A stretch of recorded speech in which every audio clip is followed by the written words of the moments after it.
Game paused.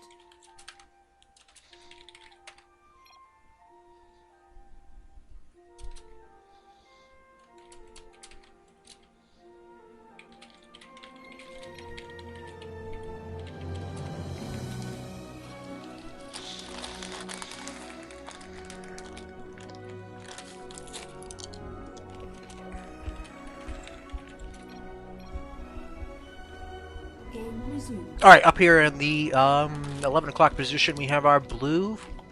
I told you, he always picks blue Protoss! But anyways, our blue Protoss player, Sebastian Zebra Pulpo, Mr. Phobos himself. Down here in our 5 o'clock position, we have the orange Terran player, WGsSteve, who is only a level 45 noob master.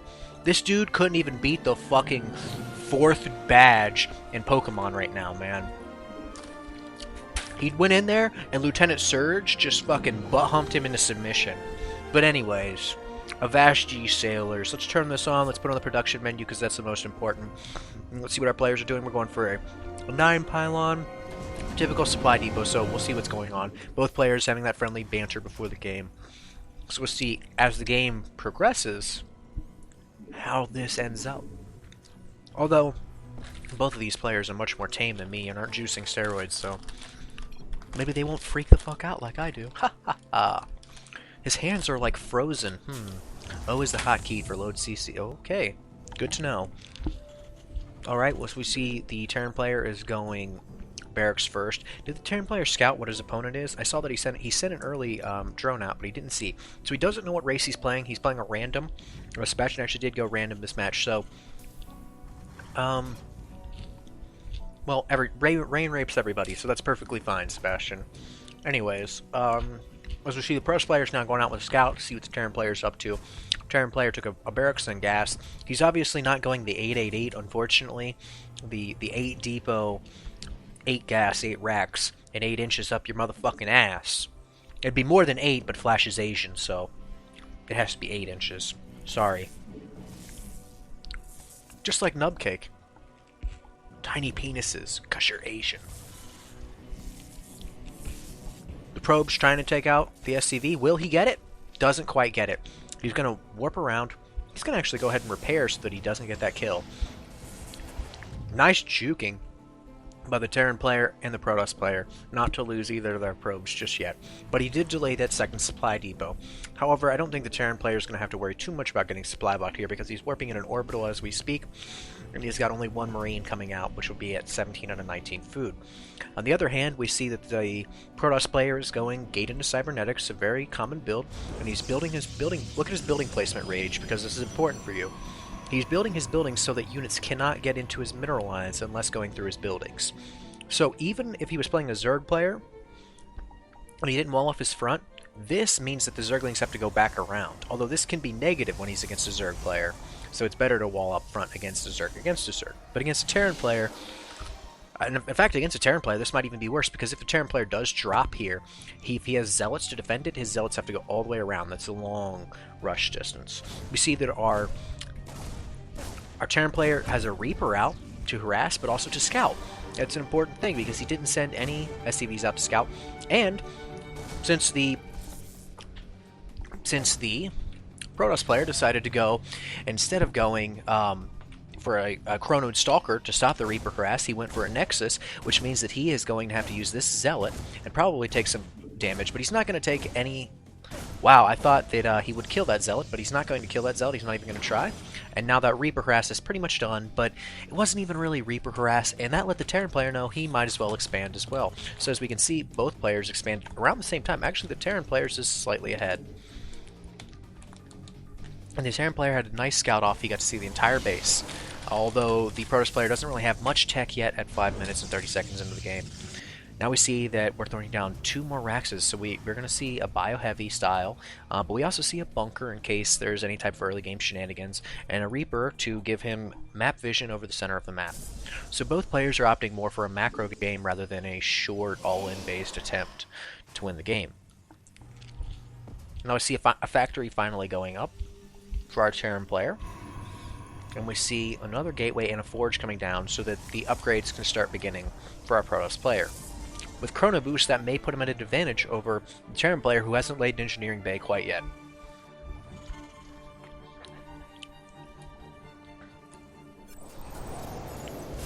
Oh, take your time. I mean, Sour Apple Skittle. Using the Reaper to continue to not just harass, but to scout, like I said before. Unfortunately, this map isn't the greatest for Reapers. He could pop up here and then pop into the main around the Sentry. He could get into the main, maybe kill 1 or 2 probes if he was extremely lucky, but he is being chased around the map by a Stalker right now. And I don't think that he wants to take the chance of rushing into the main currently, because he doesn't know if there's he would probably expect there to be a Stalker here to prevent any run-bys from a Reaper. So he's just going to go ahead, play it safe, sit back. Thanks, Snubcake. You're so supportive of me, you know?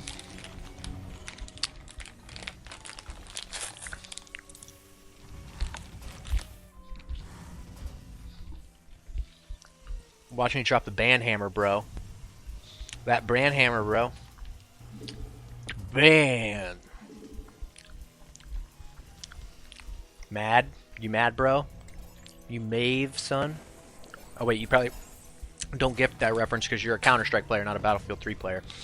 We see now that we have a reactor attached to the starports. We're going to see multiple medevacs come out.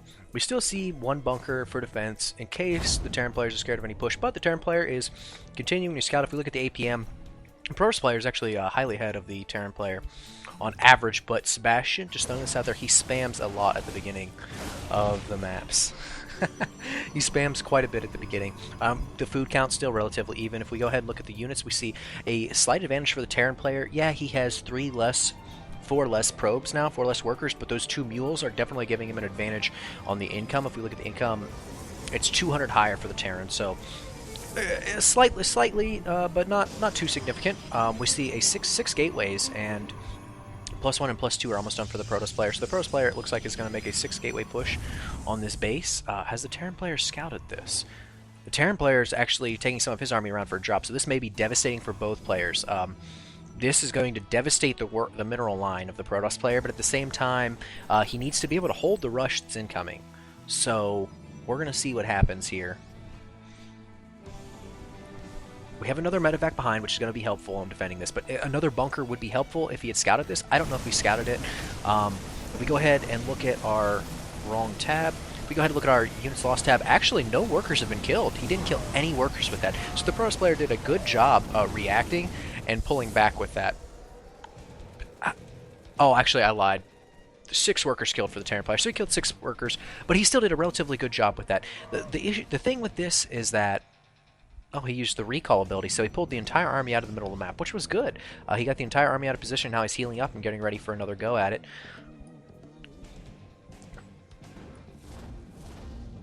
Something... yes, they're chasing down the Mama Ship Core, but they're not going to be able to kill it. Now Steve is flying back to his base. The Terran player is floating 1,000 minerals at this point, but he does have a slight food advantage, and he has lost less resources so far and has a slight economic advantage. And he's the only one who have caused any worker damage, so that put him even higher ahead because he now has more workers and mules to supplement his income. If we get this out of our way, we see another drop going around to the natural here very shortly. 2 more medevacs. So what we're going to see this Terran do is very bio style, a very micro-intensive type of style. As we can see, his APM shot up by over 50, just average, in the last few minutes of this game. Now, I want to see the vision of the pros. Ooh, that's not a good... That will not be good for the Terran player is losing a lot there. The Terran player just lost 2 medevacs full of things, but he did see the army in the middle of the map, but that totally switched the food lead. Now if we go back and look at the Protoss' main, we see more units are getting killed. We see only one more probe was killed, but he's going to take some more probes, I would assume. Wow, no, the Protoss player holds very, very good from that. And now he tries to go to the main, but there's already zealots warping in at the main, so we have the preemptive warp in to stop the drops in the main, so I think the medevacs are just going to go ahead and after boost out of the way. However, the Terran player is taking a 3rd base that, like I said, that's why I wanted to check the vision of our Protoss player. he knows that there's a natural just by the army composition, how much army the Terran player's been throwing at him, and the fact that he has a bunker here, so he can safely assume that there's a base here. But the Protoss player has not looked to see if there's a third just yet. As we see, the Terran player just scanned where the army was to see what kind of an army was there. In case, say, hey, I scan it, I don't think I can hold it with this bunker, I need to go ahead and lay another bunker down. But he scans, he only sees a couple of Stalkers and Zealots, and he's pretty sure he can hold with this amount of Marines and Marauders. Now we have one Stalker moving forward, going to this base to see what kind of defenses we have. Unfortunately, what he should have done is he should have sent to check for the third. As we still see, the Protoss player has not seen the third, and the longer that third stays up, the further and further the Protoss player gets behind, unless the Protoss player can end the game with this push, but I don't think he has the ability to end the game with this push. I think the Protoss player can, or not the Protoss player, the Terran player will easily defend it. Now the Protoss player notices that there's a third, but he's already decided to make this engagement. He's using Time Warp to prevent the Terran army from splitting and moving backwards. The Terran army has so many medivacs though, so he can heal so well, and the Marauders will do really well against those Stalkers once he kills those Zealots. The Terran army is engaging. If we look at the food count, we see the Terran player lost a lot more in that engagement, and we see the resources lost tab is favoring the Protoss slightly, but in that engagement, the Terran player definitely took the lead. And if we go back to our units tab, we can see that the Terran player still has a large amount of income lead, a 600 income per minute, and 250 gas per minute over his Protoss opponent. However, the Protoss did take his third behind this, so the Protoss expanded behind this. Will we continue to see drop press? I wonder. I believe this is going out to check on expansions. So he's going to go ahead, he's going to scout the third, he's going to see that, and then he's going to be able to use these medivacs to continue to harass it or push its advantage until Templar tech gets out. Otherwise, we're going to see this Terran player have to transition into a higher tech.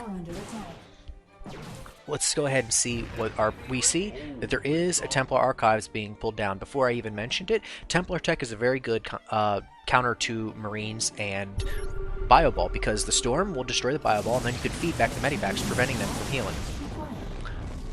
It's almost better than Colossi. Well, I don't want to say almost. I'm definitely sure that some people like Colossi better for the sole fact of Additional supply depots required.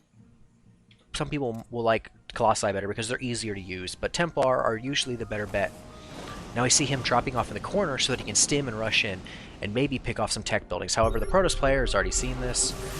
I don't think this is going to do too much damage for the Terran player, but this continued harassment might bother the Protoss player a little bit. The Terran player is caught a little bit in a bad concave here outside their base. He has to run away. I think he should be taking pot shots at him with the Marauders, but he's not. And as we see in the main, the drop in the main is going ahead and getting cleaned up. The Terran player is in full-scale retreat.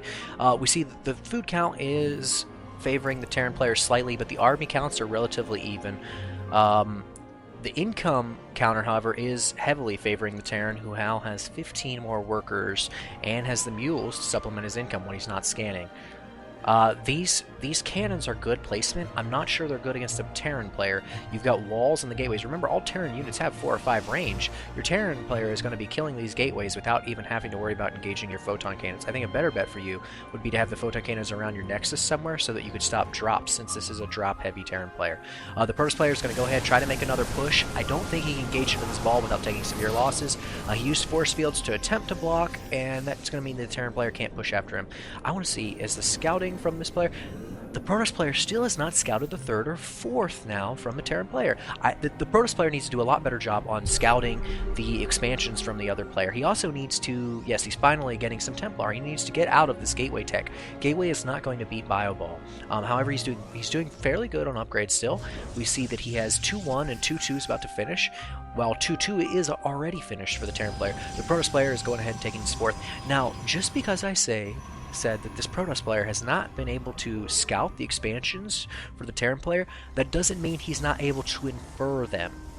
When he noticed the army size of the Terran player, he has to assume that the Terran player is on 3 bases, because the Terran player has a massive army, in which he has completely seen, because his Zealot was on this watchtower, so he completely saw this entire army. So the Terran player still has a massive bio army with plenty of medivacs. He needs to be sure to keep these medivacs behind so they don't get feedbacked.